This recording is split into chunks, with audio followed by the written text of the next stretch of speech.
Vos émissions préférées sont toutes sur Radio Grand Lac. Grandiose, l'émission pour grandir et oser cette vie qui vous ressemble, avec Sonia sur Radio Grand Lac. Bonsoir chers auditeurs, bienvenue dans Grandiose, l'émission qui t'aide à prendre ton envol. Ce soir, j'ai la joie d'accueillir Claire Guillaume. Bienvenue. Bonjour Sonia. Alors Claire, on va parler de ton parcours parce que tu as pris ton envol et ça va être autour d'une thématique qui est pas pratique et qui est donc la musicothérapie. Est-ce que tu peux très simplement et rapidement nous définir ce qu'est la musicothérapie ? Oui. Alors la musicothérapie, c'est d'abord une pratique de soins qui va utiliser la musique sous toutes ses formes comme un outil thérapeutique dans le but de dépasser des difficultés sur le plan relationnel, sur le plan de la communication et sur le plan sur l'expression des émotions. Mais t'as pas toujours fait ça ? Non, j'ai pas toujours fait ça. C'est parti de quoi ? Est-ce que tu peux nous dire un petit peu ce qui t'a animé ? Quelle est ton essence à toi ? Alors, moi, depuis toute petite, en fait, je veux être soignante, je veux être dans le soin. Je fais de la musique depuis que j'ai 5 ans. J'ai fait des... Tout type de musique ou... Alors, je suis pianiste. J'ai commencé par des cours privés et puis ensuite j'ai été au conservatoire et j'ai suivi un parcours au conservatoire de pianiste. Mais rien ne me destinait à être dans la musique. Moi, ce que je voulais, c'était être soignante. Oui, vraiment. Soignante et avec une passion à côté. Exactement, voilà. Et à quel moment tu t'es dit que tu pouvais peut-être joindre les deux ? En fait, j'ai été donc aide-soignante à domicile pendant plusieurs années et puis après, je me suis spécialisée dans la maladie d'Alzheimer. Donc, j'ai travaillé dans une équipe spécialisée Alzheimer à domicile et je me suis rendu compte qu'au contact de ces personnes, en fait, j'avais un outil assez magique qui était la musique et le sonore et j'ai voulu comprendre ce qui se passait et voilà. Mais comment c'est venu exactement quand tu dis tu t'es rendu compte ? Par quel biais ? Par le biais d'activités que je proposais à domicile dans le but de développer naturellement de plus en plus. Je me suis rendu compte que chanter avec ces personnes-là, certaines chansons qu'ils avaient connues, que de leur faire écouter des musiques de leur vie, de leur enfance, ça réveillait des souvenirs, ça réveillait des émotions et surtout, du coup, ça travaillait leur mémoire et ça ramenait des mots certaines fois et des souvenirs bien ancrés. Et donc, tu arrivais à chanter et tu arrives encore à chanter face à ces personnes ? Et c'est ce qui est... Naturellement, ça t'est venu comme ça ? Naturellement, oui, surtout de se rendre compte qu'en fait, la musique est une des activités qui permet de vraiment de rentrer en contact au plus... En fait, tu touches les émotions. On touche les émotions, on passe par des zones du cerveau qui sont pas atteintes par la maladie. Et du coup, tout de suite, on a accès à l'histoire de vie de la personne, à ses souvenirs beaucoup plus facilement que par d'autres activités qui peuvent, à l'inverse, mettre en échec parce qu'ils vont pas forcément se rappeler comment on fait, parce que... Ah, mais c'est incroyable, en fait. C'est-à-dire que... Ça leur permet d'être valorisés aussi d'une certaine façon parce que non pas sous pression de ne pas arriver à faire, mais plutôt à libérer des choses. Tu passes par un autre biais, tout en douceur, et ça fait remonter à la surface des choses qui auraient peut-être pas été possibles, peut-être par des mots ou d'autres psychanalyses. C'est tout à fait ça, en fait. La musicothérapie, c'est une thérapie du non-verbal, en fait, où on va finalement s'appuyer sur les potentialités, sur ce qui est vraiment ce qui reste de la personne, et pas sur ce qu'il n'est plus capable de faire. Et du coup, ça travaille justement sur l'estime de soi.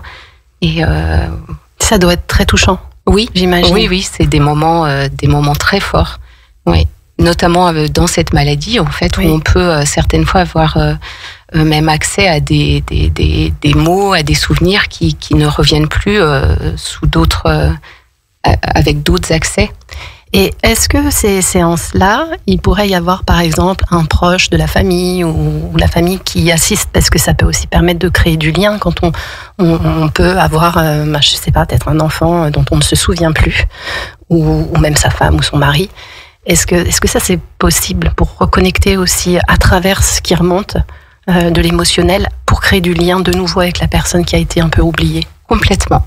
Donc ça, moi, je travaille beaucoup avec l'association France Alzheimer, justement, et on travaille avec les aidants, avec les familles, pour justement, leur montrer qu'en fait, la personne n'est plus qu'une personne malade, elle a aussi encore plein de capacités restantes, et que par ce biais-là de la musique et du chant, on peut réavoir accès à ses souvenirs, et ça recrée un lien aussi, justement, avec la famille. C'est fantastique, parce que pour la plupart des gens, c'est très très dur de se sentir oublié ou mise de côté inconsciemment, et de ne plus avoir accès, de venir voir la personne et sentir qu'il n'y a pas de...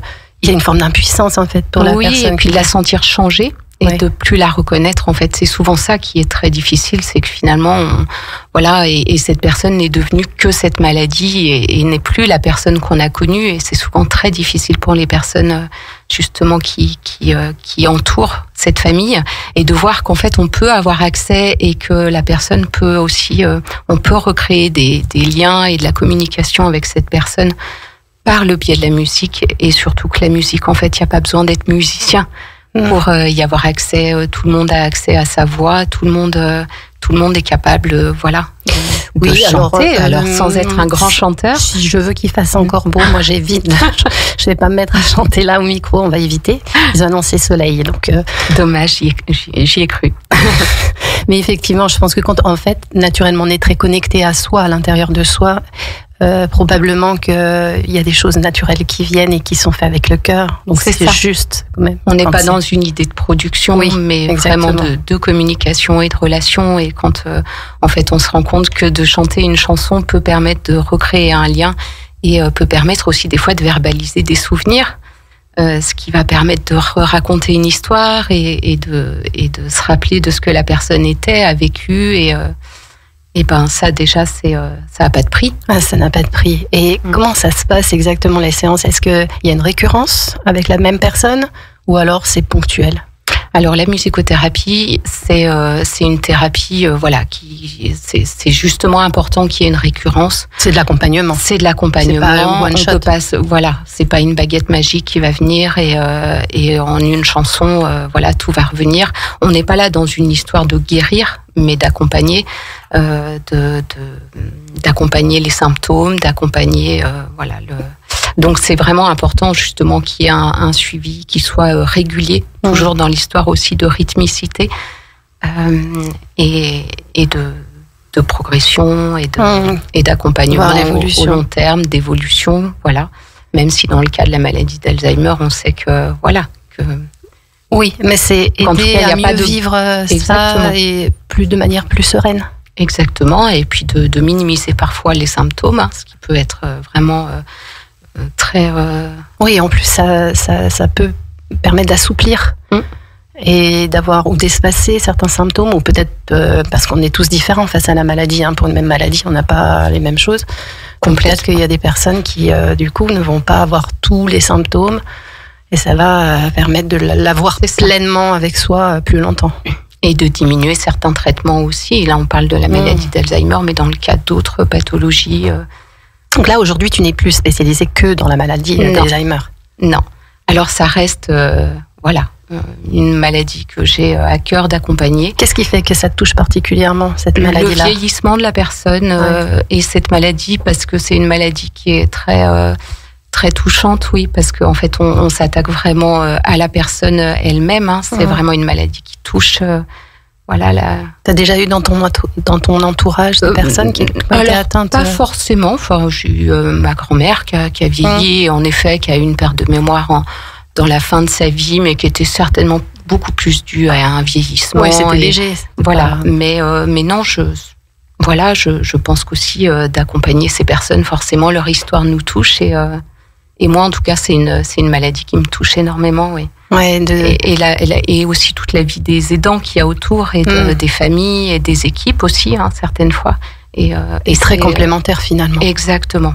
Moi, ce que j'aime, c'est de créer du lien, entre la personne malade, mais aussi l'aidant, ça ramène aussi de la douceur pour l'aidant qui lui-même a affaire avec ses émotions. Parce qu'on est quand même dans un monde où il y a aussi les moyens, les effectifs, les moyens ou les non-moyens d'ailleurs. les limitations et les frustrations engendrées par ces limitations. Et ces personnes-là, les aidants, ils ont aussi besoin d'avoir du soutien, de sentir que eux aussi peuvent déposer leurs émotions, des mots, mettre des mots.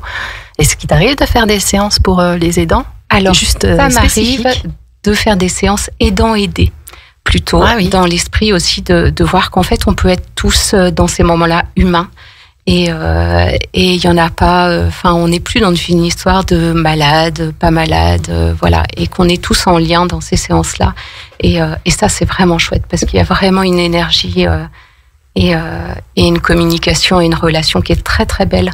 Il y a plus d'aidants, d'aidés, de pathologie. On est tous sur le même plan et on chante ensemble et on joue ensemble, on écoute ensemble, on partage ensemble. Et ça, c'est chouette. En t'entendant, tu vois, on joue ensemble. Alors, il y a joué de la musique, les cordes vocales, mais jouer comme si on retouchait l'enfant, ce qu'on appelle l'enfant intérieur. Mais enfin, cette part de soi qui reste enfantine et qui est très corrélée à la joie. Hein. Quand on est joyeux, on sait qu'en général, on est comme des gamins. Et c'est ça, cette partie de soi à l'intérieur qui reste, qui est encore là, qui est le petit enfant et qui adore qu'on l'interpelle de cette façon-là. Donc, tu touches ça aussi. Oui, et je me dis que tant qu'il y a du jeu, il y a du jeu aussi. Exactement, oui, c'est ça, la présence par le jeu. C'est ça, c'est important. Et dans ces séances-là, et dans toutes mes séances, il y a beaucoup de jeu, il y a beaucoup de rire, il y a beaucoup d'humour, et en fait, c'est important. C'est important. J'imagine que quand les émotions arrivent, que les souvenirs remontent, ça doit sûrement être des souvenirs qui remontent à loin. Et donc, tu voyages en fait, tu fais voyager la personne aussi. C'est ça, et on lui redonne accès à des choses qu'elle avait oubliées, et ça, pour l'estime d'elle-même, c'est énorme. Oui, parce que j'imagine que les personnes âgées, notamment, elles doivent se sentir parfois un peu comme des poids ou inutiles, donc remettre du sens. Oui, et dans leur vie, et puis avoir la beauté aussi de leur parcours. Est-ce qu'elles lèguent comme héritage aussi à leurs proches? Complètement, comme personne qui a vécu une histoire, qui a vécu quelque chose et qui peut nous le transmettre aussi. Oui, c'est ce que j'appelle l'héritage. Transmission, et puis de continuer à mettre du projet, en fait, c'est important aussi. C'est pas parce qu'on est âgé, qu'on est en maison de retraite, qu'on n'a plus à se projeter. Et dans la musicothérapie, on continue aussi des projets. D'accord, c'est pas uniquement. Je me souviens et je me connecte à mes émotions et j'y mets des mots. Mais c'est aussi après. Je me projette par exemple dans un concert de Noël. C'est par exemple, je me projette dans l'apprentissage aussi d'une chanson. Ça peut être ça parfois aussi, de continuer à être certaines fois dans de l'apprentissage. En fonction des capacités restantes, des appétences des personnes. Mais bien sûr, leur redonner goût. Par la musique, on arrive encore à avoir accès aussi aux capacités. Oui, parce que j'imagine, parce que je suis pas proche et je n'interviens pas à ce niveau-là, mais j'imagine que au bout d'un moment, ils doivent aussi trouver le temps long. Oui. Et se demander à quoi je sers et qu'est-ce qui réveille encore mon plaisir. La notion de plaisir, je ne sais pas comment est le curseur pour les personnes âgées. Rien que d'être dans le lien. Quand on arrive, on est des vraiment. Pour eux, c'est une joie immense. Et en effet, quand ils sont dans le lien comme ça, et quand on les infantilise pas, et qu'en fait on redonne un sens à leur histoire et à leur personne, en fait, c'est ça qui est important. Jusqu'au bout. Jusqu'à la fin de vie. Jusqu'à la fin. Mais vraiment, ça prend tout son sens pour toi de prendre soin. Oui. Je propose qu'on fasse une courte pause musicale et après, j'aimerais bien que tu nous dises un petit peu plus comment tu as été particulièrement inspirée par la musicothérapie et comment tu t'y es formée. Merci. Nous, c'est aussi la radio de l'identité locale. Radio Grand Lac. Grandiose, l'émission pour grandir et oser cette vie qui vous ressemble, avec Sonia sur Radio Grand Lac. Nous sommes de retour avec Claire, qui est musicothérapeute. C'est un métier que je ne connaissais pas. J'ai appris ça il y a quelque temps, quand on a fait connaissance toutes les deux. Je connaissais un peu la sonothérapie, alors je sais pas s'il y a du lien avec ça, peut-être on en parlera ou pas, mais en tout cas c'est ce que tu viens de nous partager. Donc pour toi, cher auditeur, si tu viens juste de nous rejoindre, Claire nous a expliqué, tu pourras le réécouter en podcast, exactement comment elle co-crée. Elle co-crée avec les patients, avec les aidants également, pour faire émerger des souvenirs en faisant réveiller ça grâce à la musique, grâce à ta voix, grâce à des chants, parce que on touche une autre sphère du cerveau par laquelle on peut passer là où parfois on n'y arrive pas avec des mots. Est-ce que j'ai bien résumé? C'est tout à fait ça, surtout dans le cas de la maladie d'Alzheimer. En fait, la musicothérapie, c'est vraiment c'est ouvrir des canaux de communication. Voilà, c'est une thérapie du non-verbal qui permet d'ouvrir des canaux de communication. Donc, suivant les pathologies, suivant les difficultés de la personne, suivant ce qu'on veut travailler comme objectif, on va se servir de tel ou tel outil. Moi, comme je dis, j'ai une énorme boîte à outils musicale. Et suivant ce que je veux travailler, suivant ce qui se passe aussi, parce que des fois, on arrive avec des grandes idées de séance. Oui, je vais faire ça, je vais faire ça, je vais faire ça. Et en fait, pas du tout. Suivant l'état d'être de la personne sur le moment, et ben voilà, on va adapter l'outil musical. Et tu me disais qu'en général, c'est ce qui est le plus simple, qui marche le mieux. Tout à fait, exactement, c'est la voix. Moi, j'arrivais souvent avec plein d'instruments, avec plein de choses, et en fait, je me suis rendu compte de plus en plus que la voix, c'est vraiment l'outil, c'est vraiment l'instrument de musique qui est en nous, qui est toujours sur nous, et qui est le plus naturel et le plus simple, et qui surtout va encore au plus près de l'âme de la personne.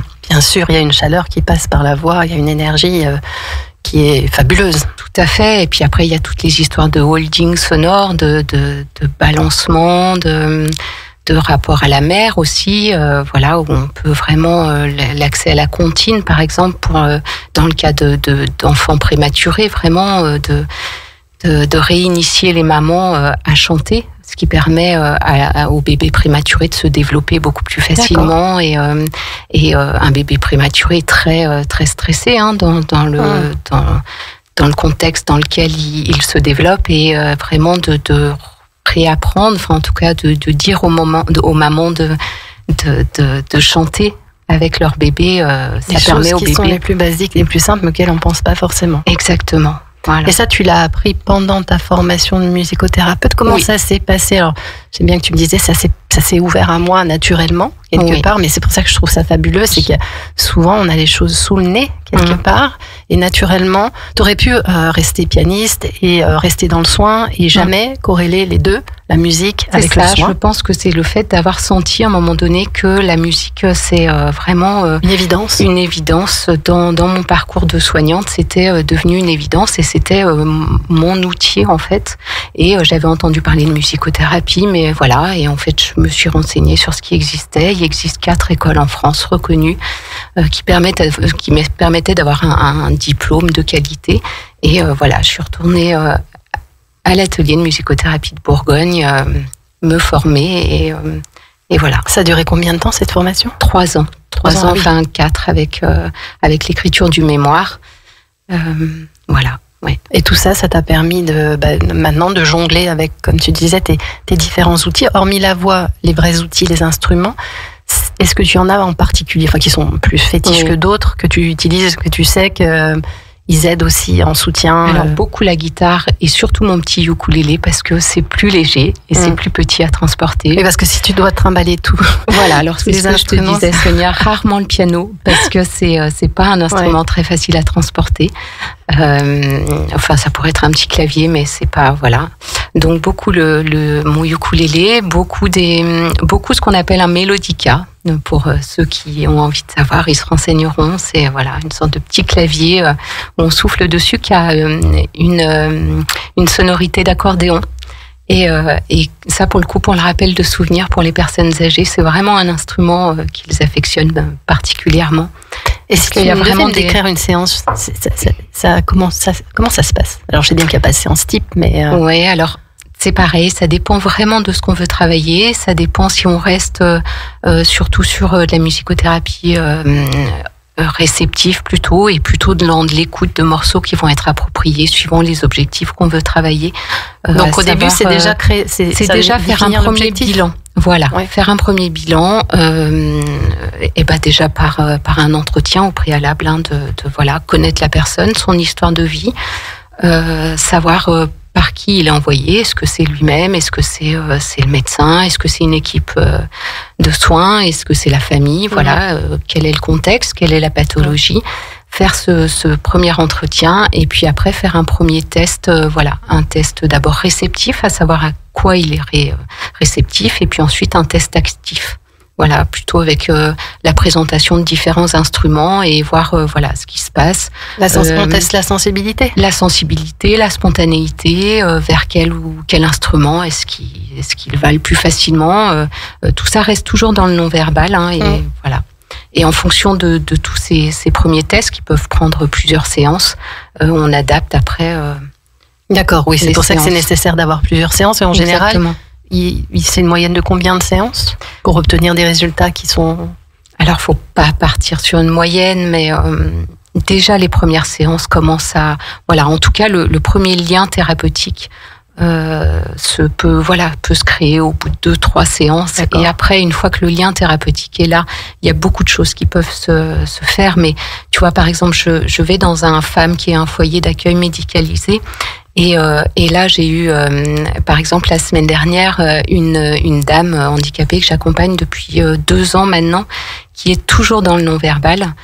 Et là, elle est arrivée en séance et elle s'est assise et elle a dit « Ah, là, je suis bien ». Alors que c'est une dame qui n'a jamais exprimé quoi que ce soit, qui est toujours restée dans le non-verbal, et j'ai eu droit à cette phrase. Voilà, au bout de 2 ans d'accompagnement. Mais est-ce qu'avant elle chantonnait? Alors elle peut faire des vocalises. Ouais. On peut être dans l'accès aux vocalises, on est dans le balancement, on est dans le jeu avec l'instrument de percussion, mais pas du tout dans l'accès aux mots. Ça a dû être un sacré cadeau pour toi. C'est pour ça que on peut pas se dire, on part sur un nombre de séances, en fait. On sait pas ce qui va se passer, à quel moment et au bout de combien de temps, et en fait, c'est juste, qu'est-ce qui se passe là, sur le moment. Et bien sûr qu'il y a une évolution, surtout, dans le cas de ces accompagnements. Et hors soins, on va dire, médicaux ou personnes âgées, est-ce que tu as des personnes plus jeunes qui viennent? Et si c'est le cas, elles viennent pour te voir pourquoi exactement? Alors, j'ai par exemple beaucoup de personnes qui viennent me voir plutôt parce qu'ils traversent des difficultés dans leur vie et vont passer des périodes de stress, d'anxiété. Et là, j'ai un outil un peu magique qui va être le bol tibétain. Ah oui. Voilà. Donc ça, en effet, je fais pas mal de séances avec les bols tibétains parce que je me suis aperçue que c'était un outil assez sensationnel de par ses vibrations, de par ses fréquences qui vont vraiment venir apaiser. Alors tu joues juste juste entre guillemets, avec le bol, ou tu accompagnes ça d'une méditation ou de quelque chose? Eh ben c'est pareil, ça peut dépendre aussi. Alors le bol, je le tape en effet pour entendre sa note, pour entendre sa mélodie, et puis je le fais vibrer aussi, et je vais le mettre en contact du corps. Voilà, déjà et le corps, pour apaiser tu le vois en les résonance tensions. Avec Est-ce que tu vois le mouvement du corps de la personne par rapport à la vibration? On entend en effet à la vibration du bol les différences de résonance, et les différences de vibration vont souvent venir pointer des douleurs ou des... Là où ça circule moins bien. Voilà, exactement. Donc ça, en effet, on l'entend à l'oreille. Toi, tu le ressens. Voilà, je l'entends à l'oreille, et en effet, je le ressens aux vibrations du bol.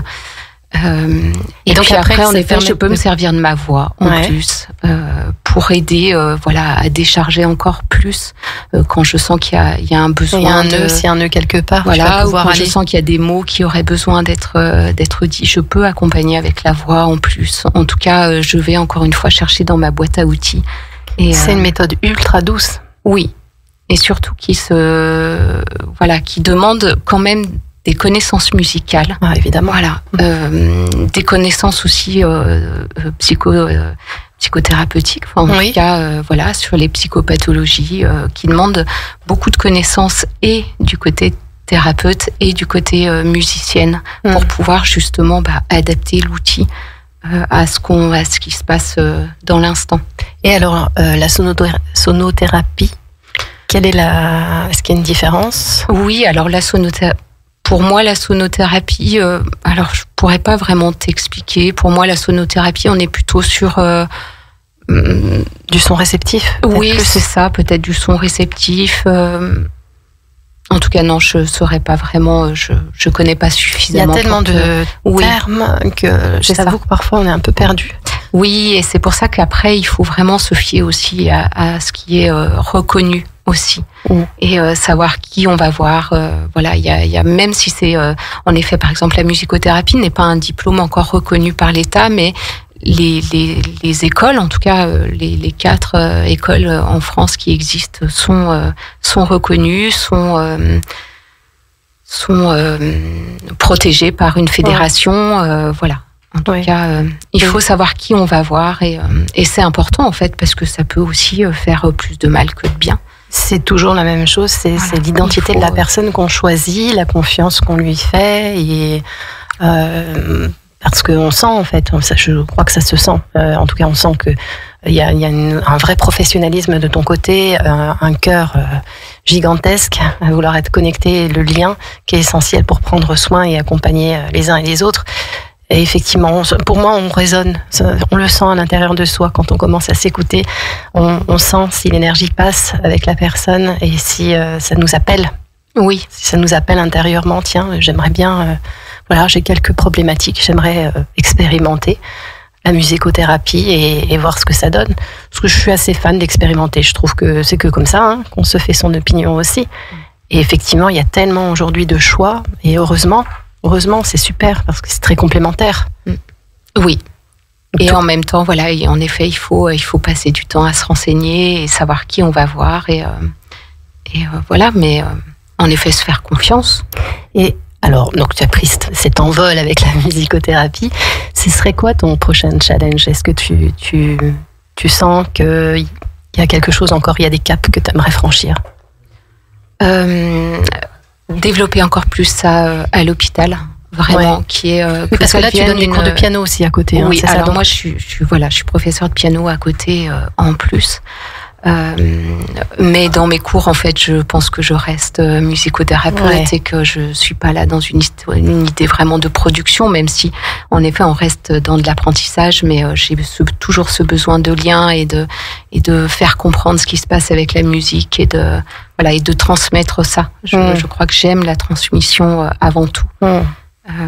Donc tu as envie d'amplifier le côté musicothérapie et intervenir encore plus dans les établissements. C'est ça, encore plus faire parler de moi, et plutôt développer le lien avec les équipes, qui pour moi reste primordial.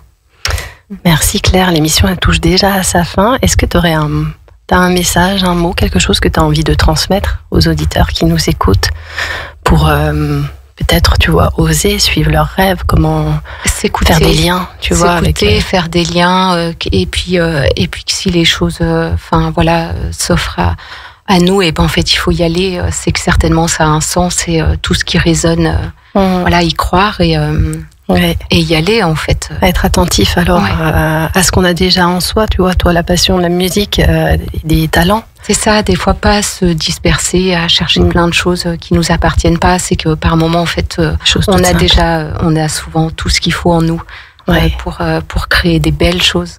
Ouais, en tout cas, toi, tu as porté ta voix VOIX pour trouver ta voix VOIE. C'est ça. C'est plutôt chouette. Où est-ce qu'on te retrouve, Claire, s'il y a des personnes qui se sentent appelées par ton énergie, qui ont envie de découvrir tes séances? J'ai mon cabinet à Belay, au 4 rue Lamartine à Belay. Sinon, sur les réseaux sociaux. Voilà. Merci. Merci à toi, Sonia. Chers auditeurs de Radio Grand Lac, il y a à 18h l'émission C'est local et c'est bon avec Eve. Quant à nous, on se retrouve dans 15 jours. Belle soirée à tous.